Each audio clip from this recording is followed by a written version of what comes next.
우리의 결혼은 양가가 다 반대했어요. 처가에 첫인사를 드리러 간 날, 들어가자마자 장인어른께 들은 말이 그랬어요. 천하의 도둑놈 같으니 장인어른은 현관 앞에 우두커니 서 계셨고 말로 한 대 얻어터진 저는 신발을 벗지도 못한 채 고개만 숙이고 있었죠. 마음은 황당했지만 차마 장인어른의 눈을 못 보겠는 겁니다. 아내는 화를 냈어요. 아빠, 이건 좀 아니지. 일단 좀 비켜보세요. 시간 내서 왔는데 이렇게 세워두실 거예요? 결국 장모님이 오셔서 아내를 데리고 들어가셨고 저는 1시간 가까이 현관에 서 있다가 결국 무릎을 꿇었습니다.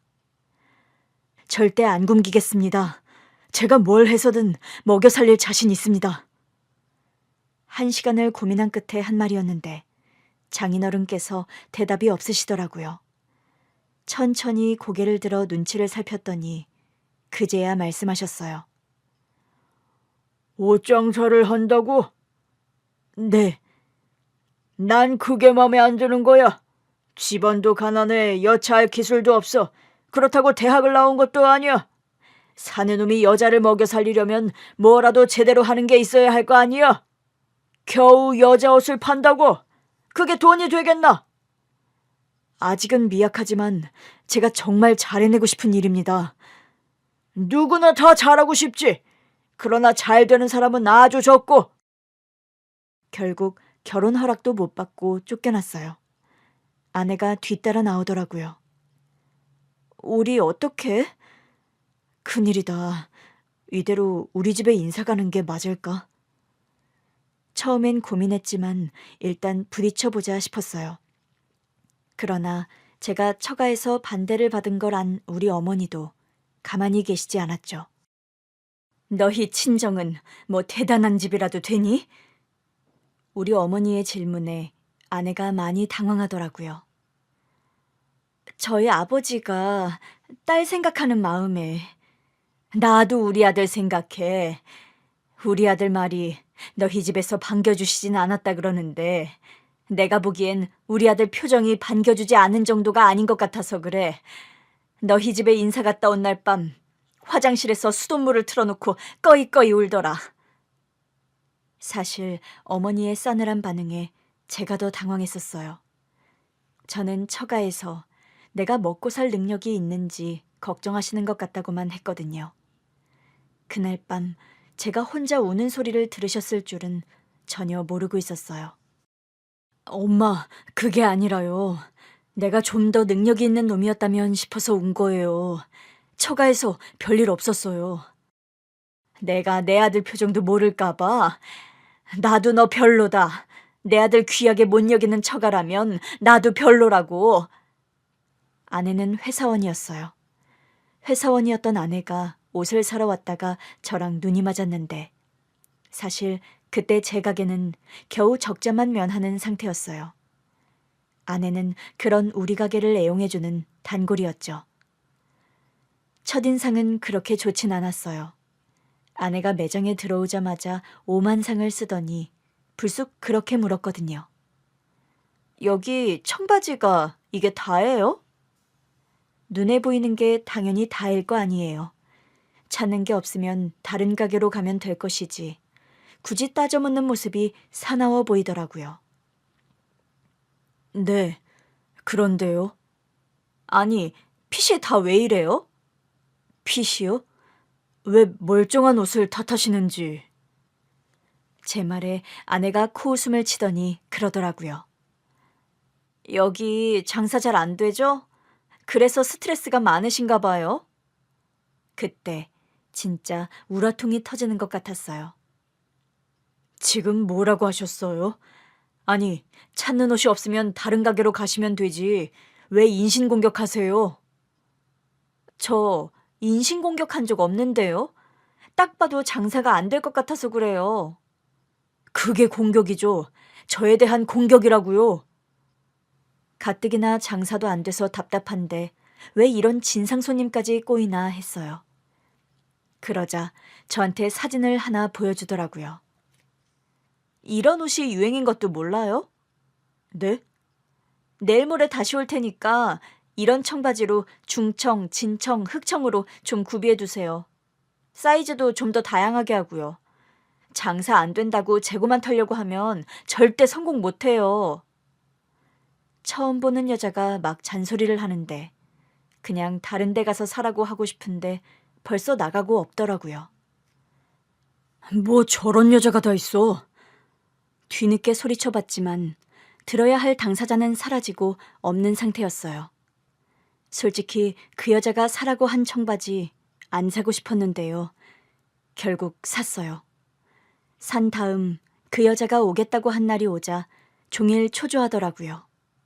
앉아 있어도 다리가 덜덜 떨리고 옷 정리를 하고 있어도 오한이 오는 것 같고 그때까지 여자를 보면서 그렇게 초조해한 적이 없었는데 돌아서면 임자 만난 게 아니었나 싶어요. 저녁이 되도록 안 오길래 설마 사람 생고생만 시키고 까먹은 건가 했는데 문 닫기 직전 피곤에 절은 얼굴로 들어오더라고요. 진짜 사두셨네요? 잘하셨어요. 고맙다도 아니고 잘했다니 내가 무슨 강아지인가 싶다가도 저도 모르게 자꾸 입꼬리가 실룩거리더라고요. 아내는 3가지 색깔의 청바지를 다 샀어요. 무리하는 게 아닌가 싶어서 물어봤죠. 다 안 사셔도 되는데 안 그래도 낮에도 다른 사람들이 사가더라고요. 그것 봐요. 내 말 듣길 잘했죠? 네, 네. 그때였어요. 그 사람 배에서 꼬르륵 소리가 나는 겁니다. 저녁 안 드셨어요? 네, 일이 너무 많았는데 청바지 사놔달라고 한 게 생각나서 부랴부랴 왔어요. 저와의 약속을 지키려고 밥도 못 먹고 왔다는데 마음이 괜히 짠한 겁니다. 내일 오셔도 되는데. 그래도 약속인데 지켜야죠. 혹시 근처에 순대국밥 파는 데 없을까요? 너무 먹고 싶어서요. 저도 저녁 안 먹었는데 같이 드실래요? 정말요? 제가 사드릴게요. 잘 됐다. 저 혼자 밥 먹는 거 안 좋아하거든요. 무슨 여자가 낯선 남자하고 밥도 덥석덥석 먹겠다고 하질 않나. 묻지도 않았는데 제잘제잘 잘도 떠들더라고요. 같이 순대국밥을 먹는데도 그 여자가 하도 떠드니까 어색하지도 않고 너무 잘 먹길래 미리 건져둔 순대 좀 더 먹으라고 하니 그것도 잘 받아 먹더라고요. 돌아보면 처음 본 순간부터 황당한 만큼 끌렸던 것 같아요. 그 후로도 아내의 도움을 많이 받았어요. 이런 옷이 유행이다 그래서 사두면 그 옷은 정말 남지 않고 잘 팔리더라고요. 문제는 그래서 그 종류의 옷만 무지하게 사뒀다가 결국 재고만 남긴다는 거였죠. 아내는 이런 상황까지는 몰랐어요. 연애를 시작하고도 가게 상황 같은 건 말한 적이 없어요. 남자의 자존심 같은 거였죠. 결혼 얘기가 나오고서야 솔직하게 가게 상황을 말했더니 아내가 당황하더라고요. 아니, 그동안 내 조언대로 하면서 매출 좀 올린 거 아니었어? 자기 만나기 전보다는 훨씬 나아지긴 했지. 전에는 적재할 때도 많았으니까. 아내는 잠깐 난처한 표정을 지었지만 곧 평소답게 결연한 투로 말했어요. 일단 결혼해서 경제 공동체가 되자. 그때는 내가 더 간섭할 수 있을 테니까. 흡사 아내의 선전포고였죠. 우리는 양가의 반대에도 불구하고 결혼했어요. 양가 도움 없이 우리끼리 결혼하겠다. 결혼해서 더 잘 살 자신 있다.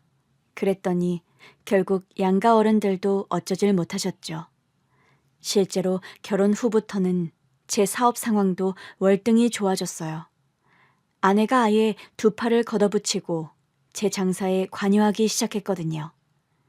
아내의 센스 덕분에 옷 장사는 나날이 잘 됐고 온라인 쇼핑몰까지 열면서는 아내가 따로 회사에 다닐 필요가 없어졌어요. 아내도 아예 쇼핑몰 일을 같이 하게 됐거든요. 제 옷 사업이 성공한 건 파라리 아내의 도움이었어요. 사업이 안정될 때까지 아내가 계속 회사에 다니면서 제 일을 도왔거든요.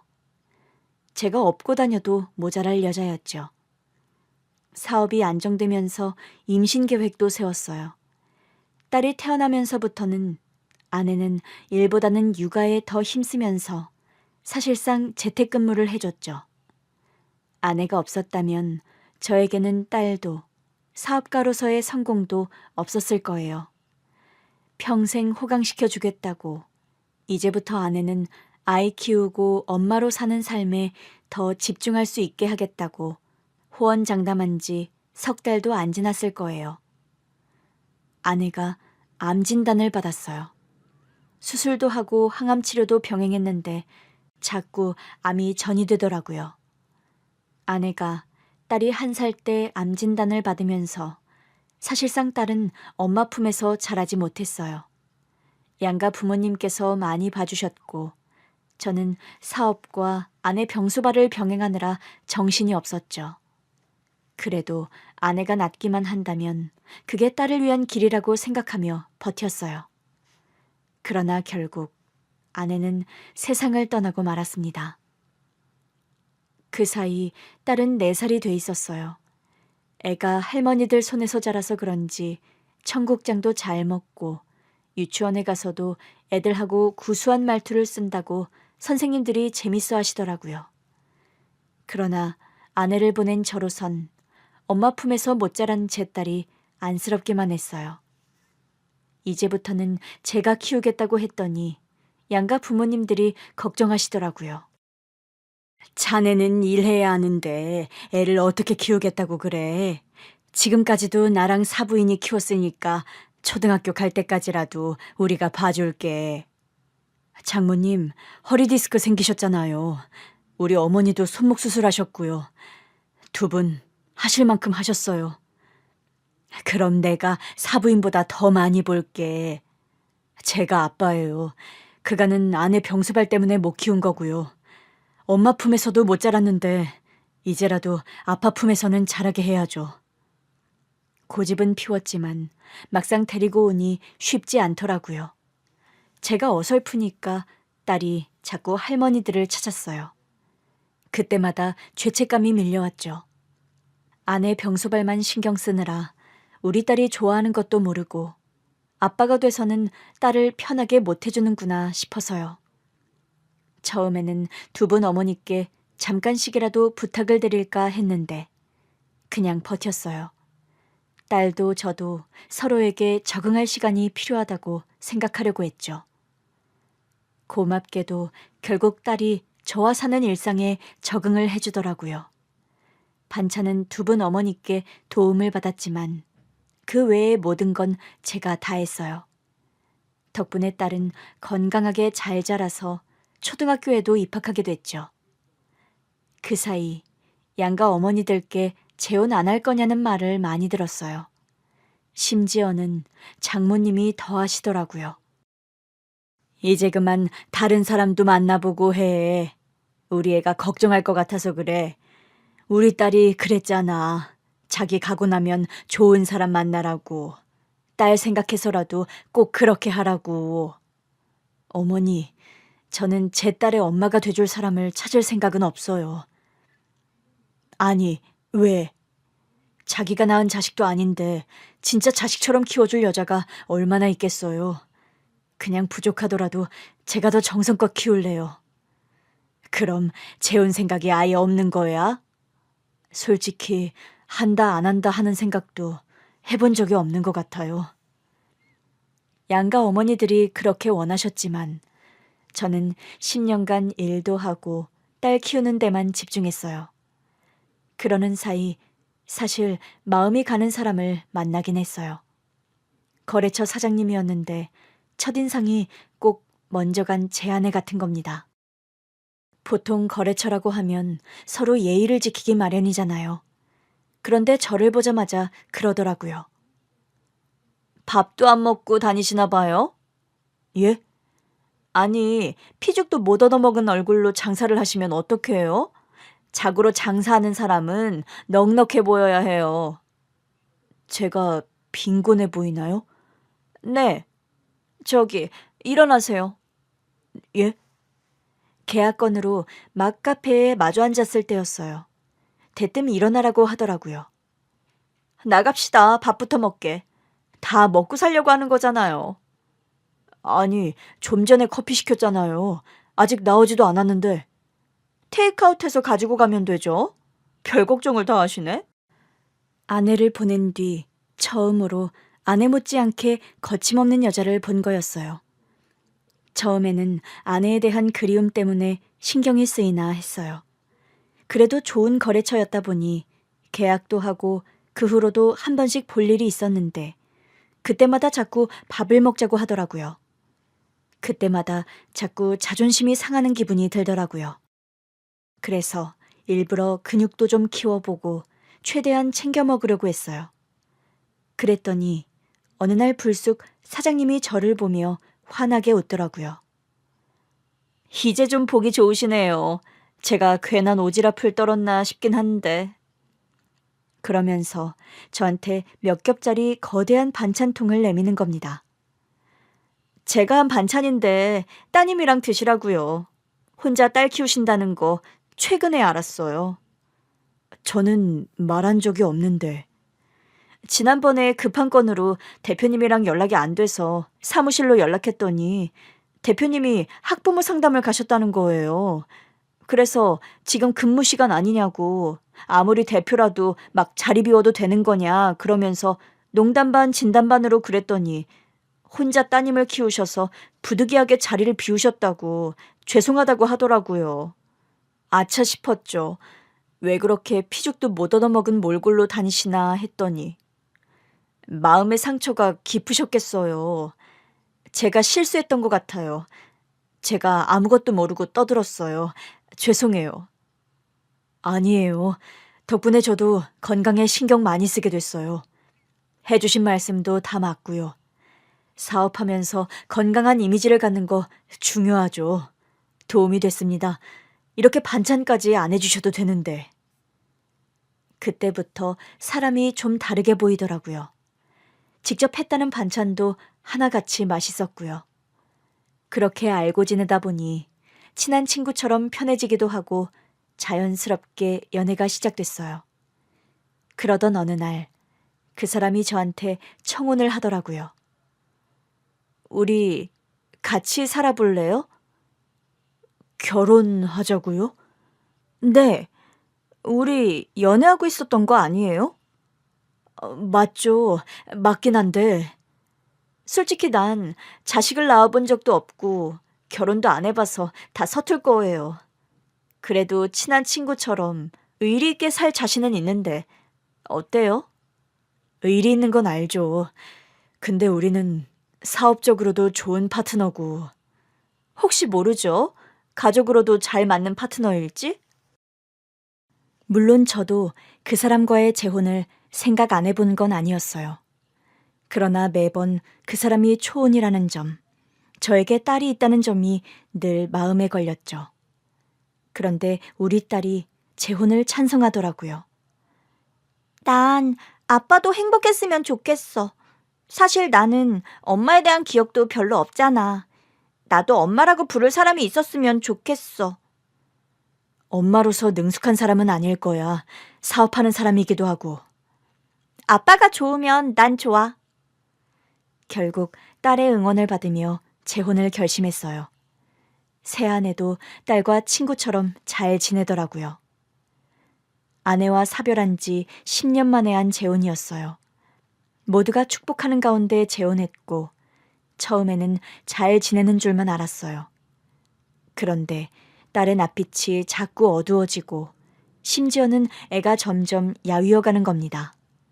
아무래도 이상해서 새아내에게 물었어요.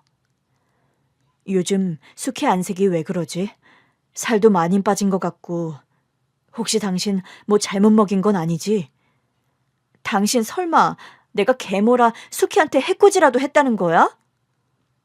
별 생각 없이 물어본 건데 아내가 발끈하더라고요. 오히려 그때까지는 별 생각이 없었는데 갑자기 의심이 드는 겁니다. 딸에게 물어봐도 아무 일도 없다고 하길래 집에 몰래카메라를 설치했어요.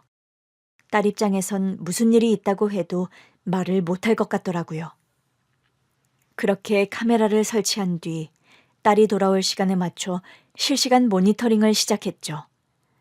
그날은 일부러 일이 많다고 집에 늦게 간다고도 해둔 상태였거든요.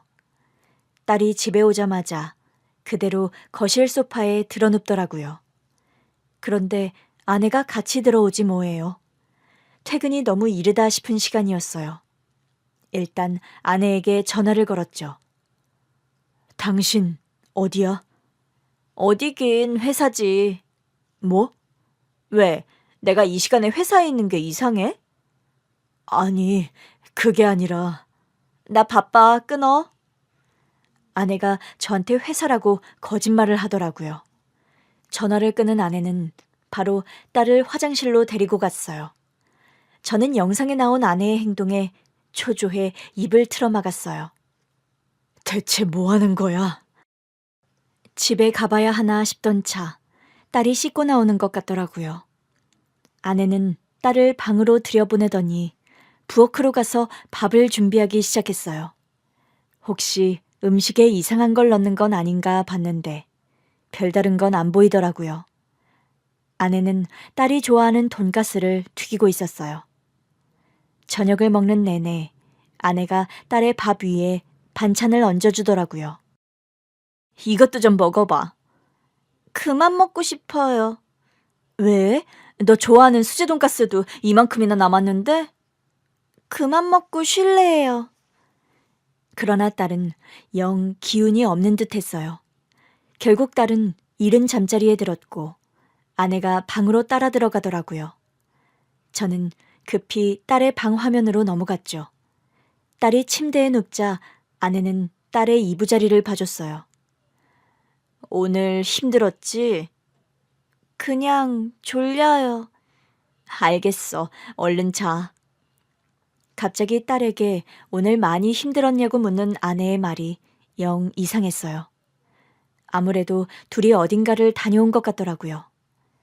아내는 잠든 딸의 얼굴을 매만지기도 하고 이불도 곱게 덮어주면서 계속 곁을 지키고 있었어요. 그러나 저는 불안해서 더는 견딜 수 없었죠. 혹시 몰라 딸이 다니던 학원에 전화부터 걸었어요. 혹시 우리 수키 오늘 학원에 왔었나요? 아니요. 오늘 수키 어머님이 수키가 따로 갈 데가 있다고 학원에 못 온다고 연락 주셨어요. 네, 알겠습니다. 일단 딸이 학원에 안 갔다는 걸 확인한 뒤 곧장 집으로 갔어요. 저를 본 아내가 깜짝 놀라더라고요. 일 많다고 야근한다며 일찍 왔네? 저녁 먹을래? 당신 회사에 있다고 하지 않았어? 좀 전에 왔지. 그러면서 천연덕스럽게 거짓말을 하는 겁니다. 당신 솔직하게 말해. 오늘 어디 있었어? 그게 무슨 소리야? 당신 아까 내가 전화했을 때 집에 있었잖아. 아내가 당황하더라고요. 당신이 그걸 어떻게 알았어? 왜 거짓말했어? 어떻게 알았냐고. 아니, 요즘 왜 그래? 자꾸 날 의심하잖아. 애 안색이 안 좋으니까. 처음에는 별 생각 없이 물어봤는데 당신이 예민하게 반응했잖아. 당신이 괴물라서 못 믿는 거냐는 식으로. 그래, 찔려서 그랬다. 됐어? 뭐가 찔려? 그래, 당신한테는 아직 안 들키고 싶어서 그랬어. 확실하게 알게 되기 전까지는 나만 알려고. 당신이 알면 난리 날 것 같아서. 뭘, 도대체 무슨 얘기를 하는 거야? 아내가 착잡한 표정을 짓더라고요. 안 그래도 나도 수키 안색이 영 어둡기도 하고 체중도 자꾸 줄길래 이상했거든. 우리 큰언니가 소아암이었거든.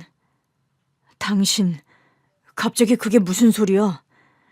나 어릴 때도 엄마가 내 건강에 워낙 예민하게 굴었어. 안색은 어떤지, 체중이 빠지진 않는지. 그렇다 보니 수키를 보는데 아무래도 불안하더라고. 병원에 검진 예약 넣어놨는데 당신이 갑자기 그 얘기를 한 거야. 수키가 낯빛이 어둡다, 야위는 것 같다. 일단 검진 결과를 보고 당신이랑 얘기할 생각이었는데 갑자기 그렇게 말하니까 당황스럽더라고.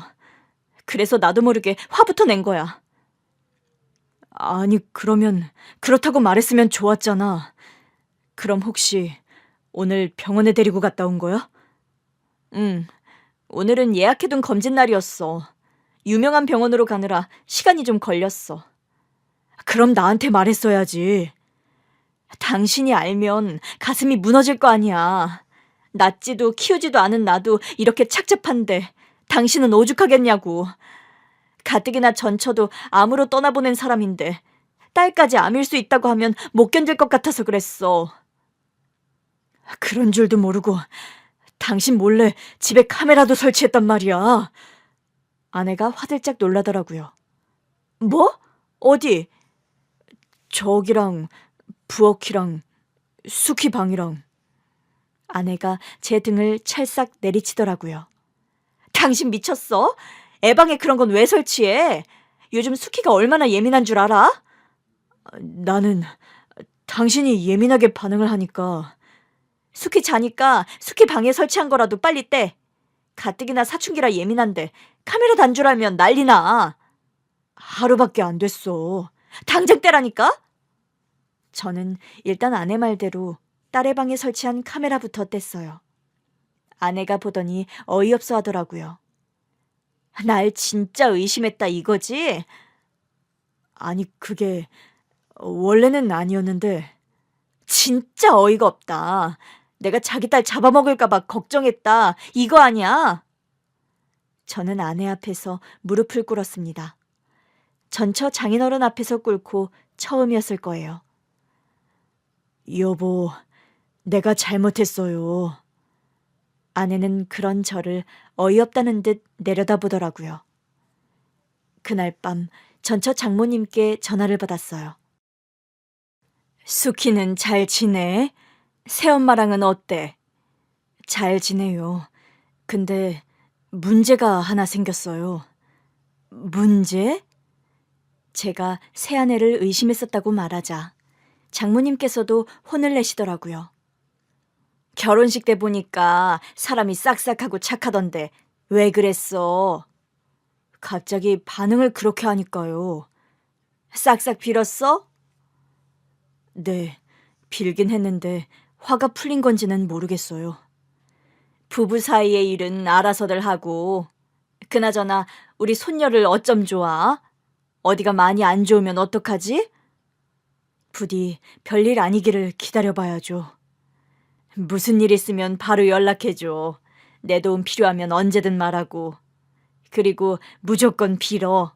자네가 마누라한테 잘해야 마누라가 우리 수키한테도 잘하지. 그날 밤 먼저 누운 아내를 꼭 끌어안았더니 아내가 저리 가라면서 저를 밀치더라고요. 여보, 내가 미안해. 그게 섭섭한 게 아니야. 그럼? 수키가 걱정돼서 심란한데 당신까지 그러고 있으니까 답답해서 그러지. 내가 미리 말 못한 건 미안하지만 당신도 걱정돼서 그랬어. 말 안 한 건 나도 미안해. 어쨌든 당신 자식인데 내가 엄마 노릇에 너무 몰입해 있었나 봐. 이런 게 계모의 서름인가 싶긴 하다. 여보, 그런 거 아니야. 나는 당신이 지금껏 수키를 안 키워봤잖아. 그래서 그렇게까지 깊이 생각할 줄은 몰랐어. 우리 딸이 새아내를 처음 만나던 날, 아내는 정말 딸의 친구 같았어요. 요즘 애들 하는 말도 다 알고 요즘 애들이 뭘 좋아하는지도 다 알더라고요. 그래서 이 정도만 해줘도 우리 딸 엄마로서는 충분하다고 생각했거든요. 내가 우리 딸내미랑 유행어나 주고받고 하니까 진짜 친구인 줄 알았어? 내가 수키랑 대화하려고 얼마나 공부한 건데. 공부를 했어? 엄청나게. 수키랑 처음 만났던 날부터 쭉 해왔어.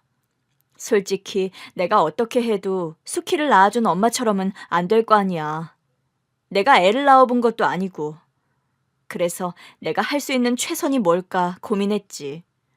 적어도 우리 딸이 대화하기 편한 사람, 친구 같은 아빠의 아내 정도는 될 수 있지 않을까 싶더라고.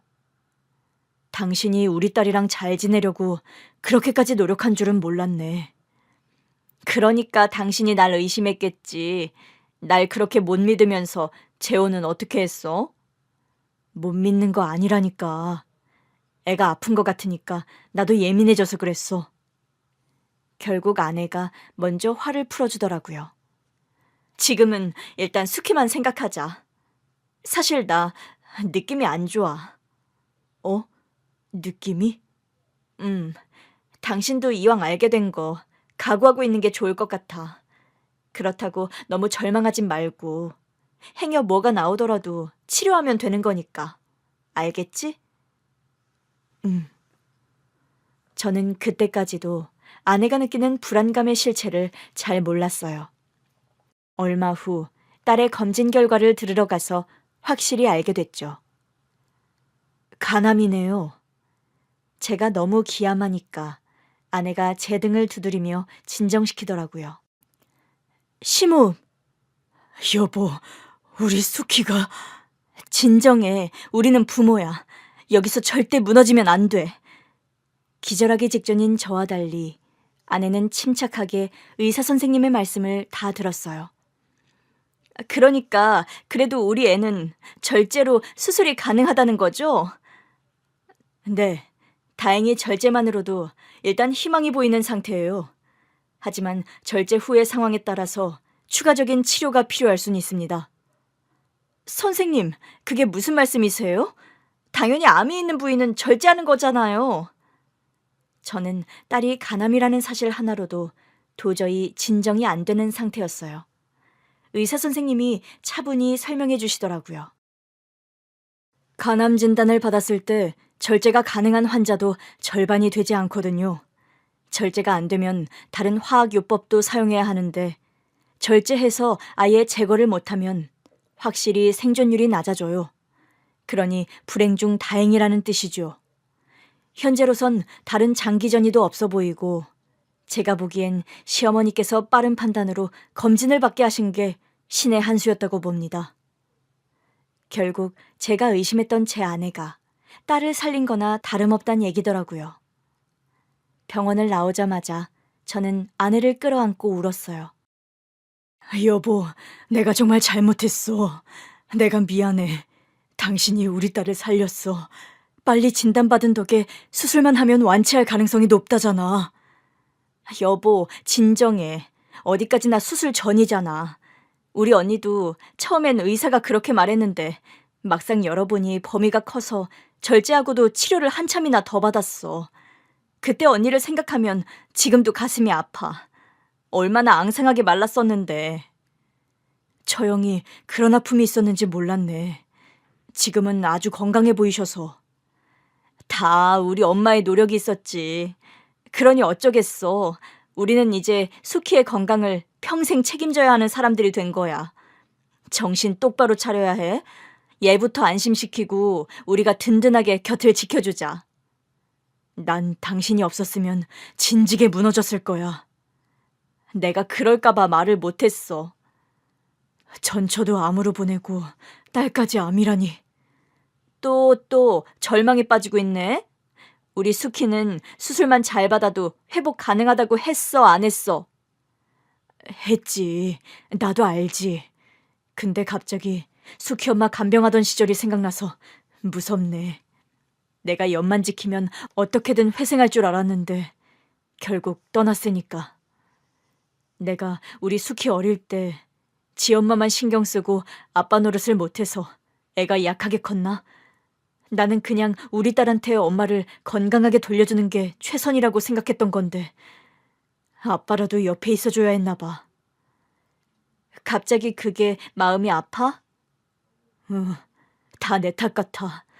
그런 줄도 모르고 당신한테 뭘 잘못 먹인 게 아니냐고 떠들었으니 내가 당신 볼 면목이 없다. 부모니까 자식이 아프면 다 내 탓 같은 건 알겠어. 근데 당신은 최선을 다했잖아. 나는 수키 처음 보고 깜짝 놀랐어. 엄마 없이 자란 아이 같지 않아서. 그건 장모님이랑 엄마가 잘 키워주셔서 그런 거고. 그래, 두 분 어머님이 잘 키워주셨잖아. 그러면 된 거 아니야? 수키도 할머니들 참 좋아하고 사랑 듬뿍 받은 덕에 나랑도 잘 지내잖아. 저러기 쉽지 않다. 심지어 사춘기 소녀가? 그런가? 그럼 우리 조카가 딱 숙희 나이잖아. 걔는 완전 주변이 어둠으로 덮여 있어. 누가 말도 못 걸어. 아내의 위로에 저도 모르게 웃음이 나왔어요. 아내는 참 어떤 상황에서도 저를 웃게 하는 재주가 있었어요. 저뿐만이 아니었죠. 간암으로 수술을 받는 우리 딸도 생각보다 담담했어요. 딸, 엄마가 너 수술 잘 받고 나오면 뭐 사준다고 했지? 새 스마트폰. 엄마가 벌써 예약 걸어놨으니까 너는 수술만 잘 받고 나오면 돼. 알겠지? 응. 그냥 눈 딱 감고 있다가 눈 뜨면 끝나 있을 거야. 아빠랑 엄마가 여기서 딱 지키고 있을 거니까 긴장할 것도 없고 무서울 것도 하나 없어. 알지? 아, 기 따가워요. 아까부터 계속 그 말만 했잖아요. 엄마가 더 긴장한 것 같은데. 아내가 마른 침을 꿀꺽 삼키더라고요. 인정. 내가 더 긴장한 것 같다. 딸이 까르르 웃더라고요. 우리 딸 잘 될 거야. 분명 그렇게 될 거니까 절대 걱정하지 마. 알겠지? 엄마, 나 안 무서워요. 엄마가 다 말해줬잖아요. 수술 못 받는 사람도 많은데 나는 수술 받을 수 있어서 감사한 거라고. 누구나 다 병원 신세를 지는 때가 있는데 나는 더 빨리 왔으니까 어른 돼서는 더 건강할 거라면서요. 당연하지. 어릴 때부터 건강 관리를 더 열심히 하고 살 거기 때문에 지금 건강한 다른 애들보다 네가 훨씬 더 건강하게 살 거야. 큰 이모가 그랬거든. 너 큰 이모 봤지? 키도 엄청 크고 튼튼한 거? 아내는 딸이 수술실에 들어가기 전까지도 계속해서 마음을 놓을 수 있게 이런저런 이야기를 건네줬어요. 저는 뭐 했냐고요? 저는 뭐 옆에서 오들오들 떨고 있었죠. 저는 물 한 모금도 안 넘어가고 그냥 머릿속이 새하얗더라고요. 그러니 아내가 옆에 있어서 얼마나 다행이었겠어요. 감사하게도 딸의 수술은 무사히 끝났어요. 의사 선생님도 환하게 웃으시더라고요. 제가 뱉어놓고도 많이 긴장됐는데 깨끗하게 제거됐습니다. 정말인가요? 예, 일단 한시름 났어요. 조직 검사를 해보긴 할 건데 제가 보기엔 전이는 없어 보여요. 그래도 혹시 모르니 그건 확언은 안 하겠습니다. 일단 검사 결과 나오면 보시죠. 그럼 이제 남은 건 수술 회복하고 퇴원하는 거죠? 아참, 일단 전이가 안 됐다는 전제하에요. 다행히 의사 선생님의 예상대로 딸은 전이도 없었어요. 그래도 재발이나 전이 가능성이 없는 게 아니기 때문에 추적 검사는 계속해야 한다고 하더라고요. 그래도 이게 얼만가 싶었어요. 딸이 퇴원한 뒤 아내가 생각지도 못한 선언을 했어요. 나 아무래도 사업장 정리해야 할 것 같아. 저도 딸도 깜짝 놀랐죠. 당신 일 좋아하잖아. 나도 내가 이런 결정을 하게 될 줄은 몰랐는데 아무래도 해야 할 것 같아. 지금 내 자식들한테 신경 안 쓰면 평생 후회할 것 같아서. 당분간은 집안일에 전념하다가 일하고 싶으면 당신 회사 가서 일하지 뭐. 설마 안 시켜줄 거야? 당신 같은 인재한테 일 안 줄 사장이 어딨어. 나는 좋은 거래처를 잃는 거라 아쉬운데. 내가 인수해서 같이 해볼까? 정말? 그럴 수 있겠어? 당신이 우리 집안을 위해 큰 결단을 하는데 내가 뭐라도 해야지. 어차피 당신이 운영 안 하면 누구한테든 파는 거잖아. 사겠다는 사람은 많아. 그래도 당신이 인수하겠다고 하면 나는 더 좋지. 근데 가족 할인 같은 건 없다. 당신이 돈 못 버는 것도 아니니까. 그런 거 안 바래.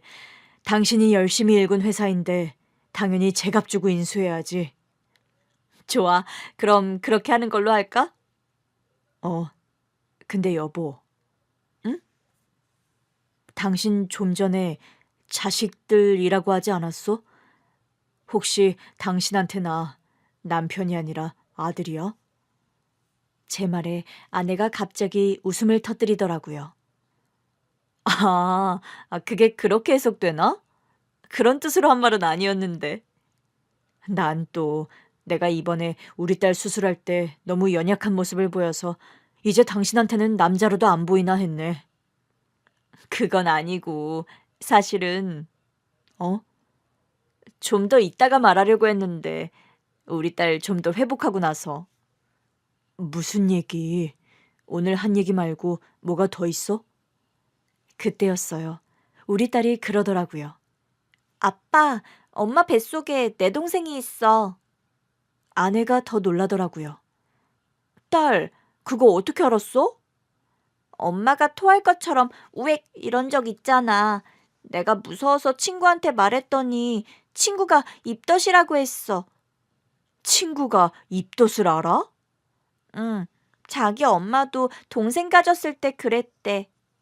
그걸 알면서도 말을 안 했던 거야? 엄마가 내 걱정을 많이 하고 있었잖아. 사실은 엄마도 축하받아야 하는데 나 때문에 말 안 하는 것 같아서 마음이 아팠어. 아니야, 너 때문이 아니라 원래 가족은 기쁨도 슬픔도 같이 나누는 거잖아. 엄마가 나이도 좀 있어서 임신 안정기까지는 말하기도 좀 그랬어. 안정기? 아기가 잘 자라서 엄마 뱃속에 건강하게 자리 잡을 때까지 두고 볼 생각도 있었어. 다행히 지금은 안정기. 저는 너무 당황했어요. 당신이 입덧을 했다고? 혹시 지난번에 속 안 좋다고 했던 그때? 다행히 입덧이 안심했어. 그래도 내가 눈치채야 했는데. 미안해. 내가 정신이 없어서. 아내한테 너무 미안하더라고요. 당신만 정신없었나? 나도 없었어. 사실 난 내 나이가 좀 있어서 임신될 줄도 몰랐는데. 여보, 고마워. 우리 숙희 동생이 생겼네. 완전 겹경사다. 아빠, 겹경사가 뭐야? 좋은 일이 연이어서 일어났다는 뜻이지. 정말 그렇네. 그럼 우리 할머니한테도 말해서 파티하자. 그럴까? 우리 부녀가 흥분해서 들뜨자 아내가 우리를 진정시키더라고요. 자, 주목. 내가 안정기에 접어들었다는 얘기까지 했지? 일단 여기까지. 내가 안정기인데도 회사까지 정리하려고 하는 이유는 딱 하나야. 일단 우리 딸 수키가 건강하게 회복할 때까지는 거기에만 신경 쓸 거야. 남들보다 늦은 나이에 임신을 했으니 더 기쁠 만도 한데 아내는 우리 딸을 최우선에 두고 있었어요. 그 덕분에 딸은 하루가 다르게 건강을 회복해 나갔죠. 그 사이 아내의 배가 불러왔어요. 아내가 만삭으로 거동도 힘들어하자 우리 딸이 엄마의 손과 발이 되어주더라고요. 엄마, 거기 미끄러워. 내 손 잡아. 딸도 한동안 학교에 가지 않고 쉬기도 했고 아내도 집에 있다 보니 둘이 아주 가까워졌더라고요. 어느 순간부터는 둘이 태생이 모녀지간이었던 것처럼 편해 보이는데 제가 부러울 정도였어요. 딸, 엄마 떡볶이 먹고 싶어. 엄마, 내가 사줄게. 에이, 너 용돈이 얼마나 된다고? 엄마가 쏠게.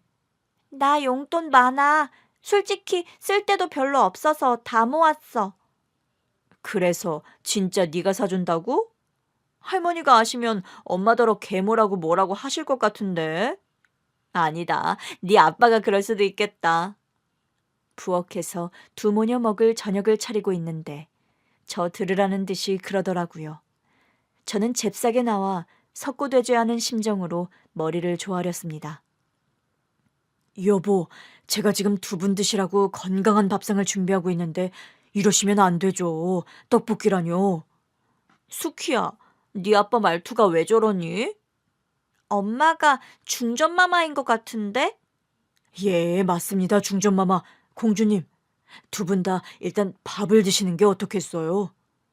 아빠, 원래 임신했을 때는 먹고 싶은 거 먹어야 하는 거 아니야? 우리 딸 잘한다. 둘이 아주 한패가 돼서는 매번 저를 이겨먹는데 둘은 떡볶이를 먹고 저는 제가 한 밥을 먹는데 그렇게 서러울 수가 없었어요.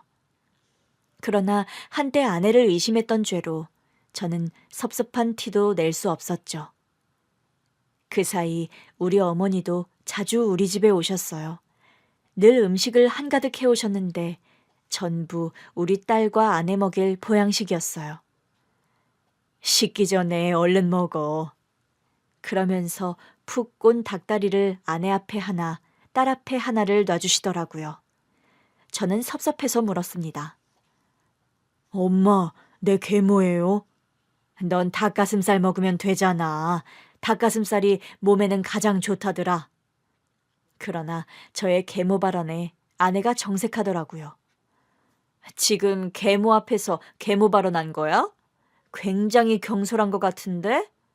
딸, 지금 아빠가 나 들으라고 하는 소리니? 엄마한테 한이 맺힌 것 같긴 하더라. 나 아플 때 엄마가 계모라고 의심했던 것 때문에 지금까지 구박받는다고. 저는 결국 또 석고되지 할 수밖에 없었어요. 괜히 엄마한테 계모 소리 했다가 엄마도 그날의 일을 뒤늦게 알게 되셨거든요. 세상에, 애 아파서 병원 예약한 아내를 의심해? 막말로 생부는 넌데 넌 뭐 하고 있었어? 그게 제가 눈치가 좀 없어서. 눈치가 아무리 없어도 애 아빠가 애 아픈 건 알아야지. 저도 그런 것 같아서 말을 꺼낸다는 게. 이야, 내 아들이지만 못났다, 못났어. 어머니, 어머니라고 부르지도 마라. 내가 창피해서 진짜 넌 닭가슴살도 먹을 자격 없어. 어머니, 제가 잘못했습니다. 여보, 제가 다시 한번 사죄드립니다. 아내가 장난스럽게 웃더니 제 앞에 닭다리를 놔주더라고요. 얼른 드세요. 우리 모녀의 둘째 아들까지 키우느라 고생 많은 우리 남편님. 진짜? 내가 먹어? 제가 넙죽 받으려고 하자 우리 어머니가 제 등짝을 내리치시더라고요. 준다고 먹냐? 어머니, 제가 닭다리보다 닭가슴살을 좋아해서 그래요. 뭐? 그이 먹게 두세요. 사실 저 사람 고생 많아요. 우리 먹여 살린다고 종일 일도 하지. 집안일까지 다 하잖아요. 사람 쓰자고 해도 여자 둘의 갓난아이만 있는 집에 누굴 부르냐고 안 된대요. 그거 하나는 마음에 드네. 나도 그건 좀 그래. 세상이 워낙 험해야지. 그래도 저 생각해주는 건 우리 와이프뿐이더라고요. 와이프가 준 닭다리를 맛있게 먹고 있으니까 엄마가 그러셨어요. 하여튼 남자는 평생 애야. 마누라가 닭가슴살 좋아한다고 했다고 맘 놓고 닭다리 뜯는 것 좀 봐라. 어머니, 너무 뭐라고 하지 마세요. 전 요즘 우리 신랑 보면 짠해요. 안 그래도 좀 야윈 것 같아서 어머니께 보약 좀 부탁드리려고 했어요. 어머니 잘하시는 한의원 있다면서요. 그러고 보니 좀 야윈 것도 같고. 그렇다니까요. 그럼 너랑 둘 다 짓자. 우리 손녀 것도 짓고. 제가 다 낼 테니까 어머니 것도 지으세요. 저희 반찬 해다 주신다고 고생하시잖아요. 네 남편한테 뜯어낼게. 넌 걱정하지 말고 몸조리나 잘해. 결국 저는 어머니께 카드도 뺏겼어요. 그런데도 우리 둘째가 깨서 우니까 몸이 먼저 반응하는 저를 다시 자리에 앉히시더라고요. 국물까지 다 먹어. 내가 볼 테니까. 얼른 먹고 갈게요. 천천히 먹어. 어머니는 늘 제 아내한테 미안한 마음이 있으시대요. 잘난 여자가 자식 있는 남자한테 시집와서 고생하는 게 미안하기도 하고 감사하기도 하다시네요. 저도 같은 마음이에요. 저 잘난 여자가 날 뭘 보고 시집왔나 싶다가도 아내가 우리 식구가 되자마자 딸이 아팠잖아요. 진짜 내 식구가 맞나 싶긴 하더라고요. 힘든 일을 결혼 초장에 같이 겪은 탓인지 우리 가족은 더 빠르게 하나가 된 것 같아요. 그리고 또 우리 아내에게 잘해주시는 분이 계세요. 바로 전처 장모님이요. 산후조리 할 때 해주라며 연어며 미역이며 골고루도 보내셨어요. 그때마다 아내가 장모님께 직접 연락드렸죠. 어머니, 보내주신 것들이 다 싱싱하고 좋아요. 우리 신랑이랑 딸도 맛있대요. 아이고 참, 어머니는 무슨 시어머니 둘 모시는 줄 알겠네. 우리 수키한테 외할머니시면 저한테도 어머니시죠? 그러지 마라. 불편할까봐 수키 아빠 통해서 보낸 건데. 왜 저희 집에 안 오세요? 설마 제가 낳은 아들은 어머니 손자 아니라고 안 보고 싶으신 거예요? 어휴, 무슨 소리야? 보고 싶어서 수키 아빠한테 사진 좀 보내달라고도 했었어. 직접 와서 보세요. 그리고 수키 아빠가 연어를 잘 못 만져서 연어는 먹지도 못하고 있어요. 뭐? 그 싱싱한 걸 여태 안 먹었다고? 와서 좀 해주시면 안 돼요? 아내는 그렇게 전처 장모님을 우리 집으로 끌어들이는데 성공했어요. 오셔서는 아내 먹을 연어로 요리는 물론 숙희 좋아하는 반찬까지 다 만들어 오셨더라고요. 어머니, 그동안 이거 해주고 싶어서 어떻게 참으셨어요? 말로 못하지. 근데 새 식구가 불편할까 봐. 내가 전처 엄마잖아. 아내가 걱정해요. 어머니가 숙희 많이 보고 싶으실 것 같은데 말씀 못 하실까 봐요. 속이 참 깊은 사람이네. 그러니까요. 명절에 저더러 따로 데리고라도 다녀오라고 하는데 뭐가 좋은 방법일지를 모르겠어요. 그럴 거 없어. 숙희도 새엄마 잘 따른다며. 괜히 애 헷갈리게 하지 마. 숙희는 제 엄마 기억도 별로 없잖아. 그러니까 어머니께서 종종 와주시면 안 돼요. 숙희한테 외할머니 오셨다고 하니까 학원 가기 싫다고 해서 학원 가지 말고 오라고 했어요. 새엄마 쪽 외할머니도 계실 텐데. 그래도 숙희한테는 장모님이 진짜 외할머니잖아요. 애가 갈수록 제 엄마를 쏙 빼닮는 것 같아요. 똑같아. 그래요? 우리 애가 저 나이 때 딱 저렇게 생겼었어. 어머니, 종종 와주세요. 집사람도 딸을 키워보니까 딸 잃은 어머니 심정을 알 것 같아서 생각하면 눈물 나고 그런데요. 알겠어. 내가 숙희 엄마한테 종종 미리 연락해보고 괜찮다고 하면 올게. 숙희 엄마요? 그럼 애가 암 걸린 것도 바로 알아채고 병원 데리고 가서 살린 사람이 숙희 엄마가 아니면 누가 숙희 엄마야? 저는 장모님을 꼭 안아드렸습니다. 그 마음을 먹기까지 얼마나 힘든 시간을 보내셨을까 싶더라고요. 숙희랑 저녁까지 드신 뒤 집에 가시겠다고 하니까 아내가 모셔다 드리라고 하더라고요. 가시면서도 아내 손을 꼭 잡고 그러셨어요. 숙희 엄마야, 내가 언제까지 살지는 모르겠지만 사는 동안 더 잘할게. 정말 고마워. 우리 딸이 힘들게 낳은 우리 숙희 목숨 구해줘서 정말 고맙다. 고마워. 장모님도 아내도 서로의 손을 잡고 한동안 울었어요. 우리 딸이 두 분 다 청승 그만 떨라고 하기 전까지 말이죠. 사실 재혼을 하고도 이렇게 안정감을 느끼게 될지 몰랐어요. 새 아내와 결혼을 결심했을 때만 해도 그 사람이 우리 딸의 진짜 엄마가 되어줄 거라는 기대는 안 했거든요. 그런데 우리 아내는 우리 딸을 자기 딸로 끌어안은 것도 모자라 전처의 장모님까지 식구로 끌어안더라고요. 그런 제 아내를 보면서 저희 어머니가 그러세요. 걔는 처음 봤을 때부터 배포가 보통이 아닌 것 같았어. 그런 여자가 또 어디 있겠니?